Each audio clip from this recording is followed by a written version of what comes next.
Declares Your Life for Life. And I'd like to welcome you to Declares Your Life's Facebook Live tonight. As some of you may have noticed, I've had some challenges with my speech here a little bit. Um, this is the result of the accident I had here and I got out of the hospital about a week ago, and I've been dealing with this week, and it has its challenges. Sometimes my speech is a little slurred, but I'm still coming to you live, and I'm glad to be here. I'm thankful to be alive, consider being impacted by a semi truck. Does wonders to one's body at times. But that's what I'm here about tonight is to give you hope. We all need hope. Believe me, that includes me. And we can all, excuse me, some of your posts. And some of the posts is, I'm going to be speaking from the heart. And as I've always said, we put the sensible and help you declutter the clutter in your life. And for me, that means my own clutter. As far as I'm concerned, I can, you either turn around and face something, or you run from it. If you turn around and face it, you have hope. You have a lot of hope to recover, to move forward, and to have the life you want. And learning, and half of what I do in this business is learning, because one of the things I do find is that within 88 days of me creating anything, somebody else picks up on it or borrows it or whatever. But there's one thing I will let you know every time here at Declares Life for Life, is that everything we do is original, and we are about hope. One of my biggest factors in life is hope. For me, if it wasn't for hope, I wouldn't be here. I wouldn't have made it through all the suicide attempts. I wouldn't have made it through this past car accident, these last 3 months of dealing with my batterer, who's now behind bars. Thank God for that one. I'm really grateful for that. And there's a lot to be grateful for. Even though my life doesn't always look so nice or pretty or whatever, but they never said that being an underdog is a good one.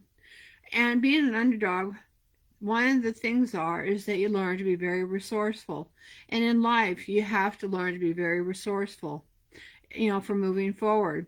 Especially for a lot of folks after COVID-19, after, there's a lot of businesses that are having trouble. And a lot of folks are having difficulties and challenges and gifts or whatever and such. And that includes me.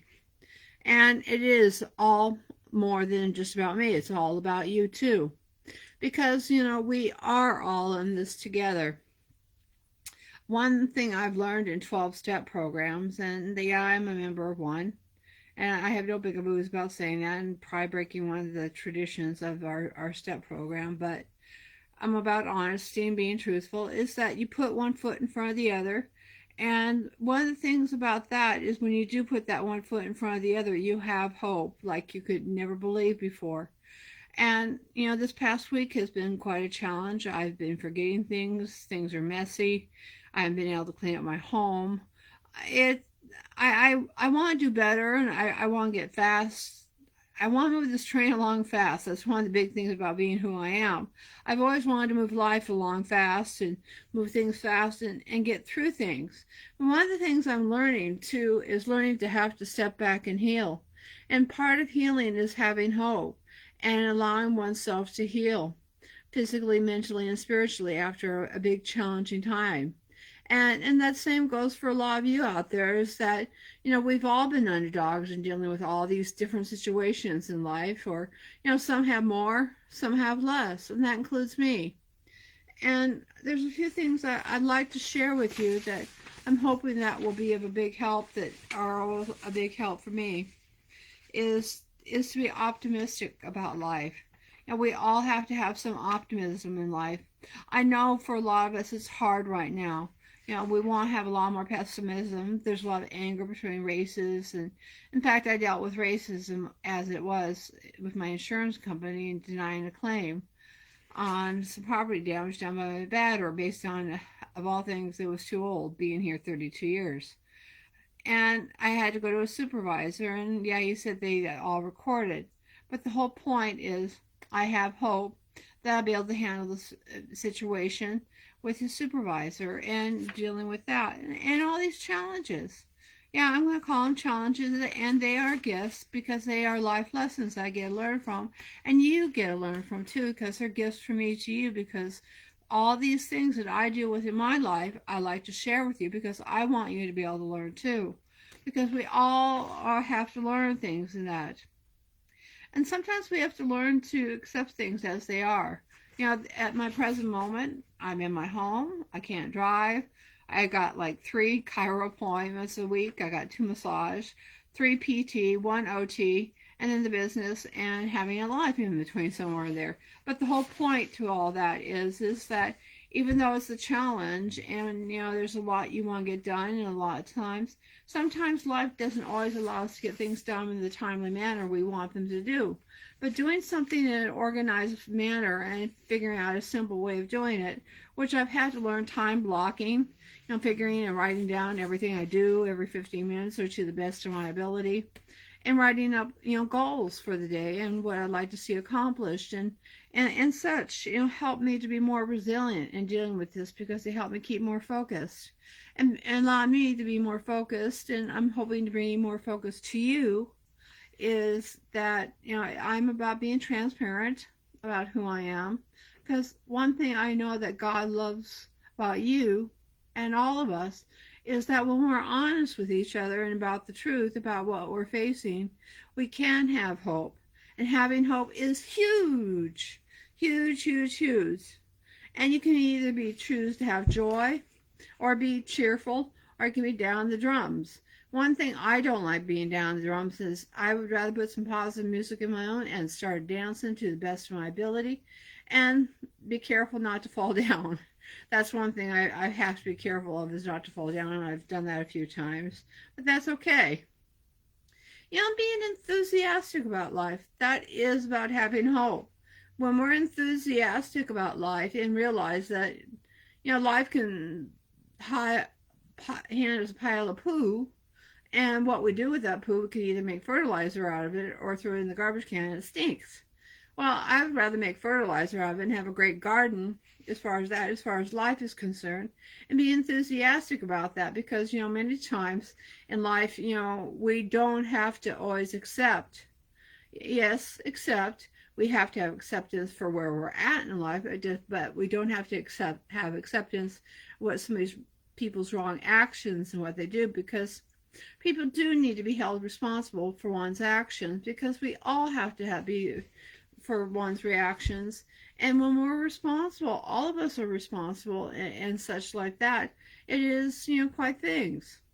And one of the things that kind of got me angry in looking and watching something from the World Health Service organizers and doctors is about this pandemic we've all been through and shut down, is that the coronavirus and most masks have a 4 micron things can only go through, but the disease itself is 1 micron. So any mask that you wear, it does and can get through. And this is not to scare you. What I'm trying to say is all the masks and a lot of what we're going through right now is a lot of political correctness and a lot of back end of a horse stuff, as far as I'm concerned. And yeah, I'm going to call it like it is, because you know what? I think truth is much nicer than falsehoods, because falsehoods don't get us anywhere. I find that falsehoods get one in trouble. I've seen people get upset, pissed off, or when they hide behind a woman's skirts or a hide. We don't need to hide. It's great that we don't hide. As you can see, I have a simple home. I got a sign in the window that says I am the only one supposed to live here. But I got a lot of folks that come over and we mentor. And I would encourage you, if you can, mentor somebody else, because that gives somebody hope. That's a biggie too. And we can choose to be more alert about life. And that makes us much more positive in life. And when we're more alert in life, is that we're more in the present moment. And when we're more alert in life, we're more realizing about the people around us. And we're more realizing about the people around us, from my heart to yours. And I realize that I'm more alert. I'm more aware of what's going on around me. And I can deal with things.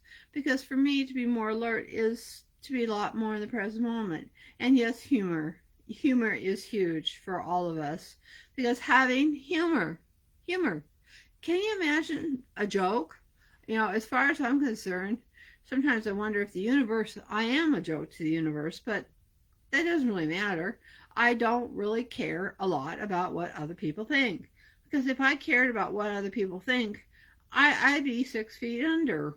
But you know what? I'm not going to worry about it because, you know, when you don't worry about what people think other than what God thinks of me, then you can get a lot done in life and you can have a life. And I just want to get that out there to you is that, you know what? Too, for a lot of times too, it's also learning to be a good sport and not to get angry and pissed off at another person too. Doesn't mean they're not accountable for their actions, but it also at the same time doesn't mean that we go around yelling and screaming and having being so upset with one another. It's very difficult for a lot of folks right now, and a lot of folks are on edge. And I have to admit I've been on edge this week, and that's okay, and frustrated and wondering, okay, what do I do next? Or sometimes keeping my thoughts together is a challenge, as some of you are seeing by some of my writing and some of my speech tonight. Another thing is being humble. When you're humble, is that you can do all sorts of great things. And when you're humble with folks realize how much more true to yourself. There's an old saying, be true to yourself. Being true to yourself gives you tons of hope because you know what? When you're true to yourself, you have tons of hope and you realize that no matter what, when you're true to yourself, you don't have to remember about or I don't care whatever situation it is, I am the same person. Whether I meet somebody who's famous or somebody on the street corner, because, it really doesn't matter. We're all people. We're all human beings that are made by God, and that's a biggie as far as I'm concerned. And grateful or appreciation, as I'd like to say, that's a biggie in hope, because when you have appreciation in life, it does give you lots and lots and lots of hope. And I want you guys out there to have appreciation, because for me, having appreciation and an appreciation list every day is huge. And I would love to share with you my appreciation list. Like this morning, I was just appreciation. I got to listen to some good music in my ears and jig a little bit, and happy about that, and cuddling with my dog Ann. I'm grateful for that. I'm grateful that I got to see a massage therapist today, even though I'm a little sore, but it's all part of the healing process. Yes, hope. That's another big factor of hope is healing. Is when you can heal, you can have hope. But when you can't heal because you're so angry or pissed off or you're hurt or whatever, it has a direct impact on your healing, whether it be mentally, physically, mentally, emotionally, or spiritually. That is huge. And I just want you to realize that, we have so much. One of the biggest things for me is faith. Faith is huge for me. Faith in my spirit and my relationship with God. Because when Jesus Christ was down here on earth, he was amongst all the people. He talked to people, just like hopefully I'm talking to you, because what Jesus wanted to get across is that we have to have love and compassion for one another. And that was one of his biggest number one rules is love. To love yourself as you'd love somebody else. And that's, a biggie, biggie in my books. And I think one of the highest things about hope is that without hope, sometimes life wouldn't have meaning, or what's the point of life itself? Because hope has been a driving factor in the human race ever since it was concepted, or even when Moses was on 10 Commandments. People were not having hope because they thought God had left them, but that doesn't mean God has left them. He had just left, realized that they need to make their own choices. And that's huge, is that when you can have your own choices in life, you can have hope for anything you want to do in life. But when you don't have hope and you let other people make your decisions for you, then your life can spin out of control, and life can, believe me, I do know about that issue because I'm dealing with house payments that are past due, financial issues and everything, because I have to admit, I didn't keep track of my finances like I should with somebody. and I should have sat down with him and looked over my finances more often. But I trusted somebody with my finances, and as a result, I have to live with some of the consequences. They are not so nice to live with, as far as finances and having to tighten up one's belt and, get through a difficult, financial period. But that doesn't mean you don't come out the other side. Even the stock market goes through ups and downs. Every year it has a low, lose about 20%, and then it goes up. But over the last 100 years, if you've been in the stock market and kept there in long periods of time, not just short-term gains, because we are so much into short-term right now, that when you think a little bit more long-term in life, you can have more hope, because you do realize that you do have a future. Because you know what, I do realize, even though my short-term doesn't feel so good, and that's being honest with you, it does not necessarily feel so good. But the one point, and I'm not being negative on that point, is that those are my feelings. But when I feel my feelings, I don't eat over them, and I won't go up to 494 pounds again. And that's not anything what I wish in my life, or I want to have hope for that, because I wouldn't fit inside my toilet. And one of the funniest jokes, and I am going to tell you a joke, and this is from when I was in the hospital a week ago. I had to laugh at it every freaking moment. Is that on the toilets in the hospital patient toilets, it had said 300-pound limit. I was 494 pounds. I laughed because I exceeded that limit by 194 pounds, and now I'm way less than, I'm way less than half of 150 pounds. So, that it's quite interesting, quite famous things for. And when you have hope, you realize you can have purpose in life and you can carry through with things, even though there can be obstacles, and obstacles can become gifts. Gifts you can give to other folks through your experience, and hopefully through my experiences, that you get some hope yourself on realizing that, folks can come out the other side of things. That, from my heart to yours, my heart isn't always it's not such an easy thing to deal with. My heart can be very complicated. But the one true thing I do find in having hope for a better relationship with anybody is having good boundaries and realizing that I have my own power and that I have the right of my own choices. And that's something God gave all of us, is the right of our own choices, to make our own choice and realize that we don't have to give our power away to anybody. And that's a lot of hope, because when you don't give your power away, you do have a life. And no matter who you are, because when you realize that you do have choices in life, we can all benefit from that. And with that, I wish you a great Declares Delight for Life. Have hope and have a great night. Blessings. God bless you. Have peace and tranquility and hope and love and compassion for your neighbor. And go out there and have some fun. It's summer.